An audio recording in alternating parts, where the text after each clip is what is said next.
একটা magic technique শিখবো। এই ধরনের অঙ্ক কিন্তু বিভিন্ন পরীক্ষায় এসে থাকে। আমরা যেটা নিয়েছি এটা 36তম বিসিএস প্রিলিতে এসছে। এই টাইপের অঙ্ক যদি আপনি ডিটেলসে করতে চান তাহলে আপনার অনেক সময় নষ্ট হবে। আমরা শর্ট টেকনিকে শিখবো। যদি তেলের মূল্য 25% বৃদ্ধি পায় তবে তেলের ব্যবহার শতকরা কত কমালে তেল বাবদ ব্যয় বৃদ্ধি পাবে না? 16%, 20%, 25 এবং 24% অ্যান্সার আছে। শর্ট টেকনিকটা দেখি আমরা।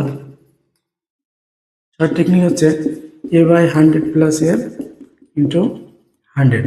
এ বলতে আমরা এই পার্সেন্টেজটাকে বোঝাচ্ছি 25, আর এই যে এখানে প্লাস আর মাইনাসের একটা ব্যাপার আছে। যদি বৃদ্ধি পায় তাহলে এখানে প্লাস নেব, আর যদি এখানে হ্রাস পায় তাহলে এখানে মাইনাস নেব। 100 প্লাস 25 ইন্টু 100, তাহলে কত হলো? 100 ইন্টু 125 ইন্টু 100। দেখেন এটা কাটলে 5, এটা কাটলে 20।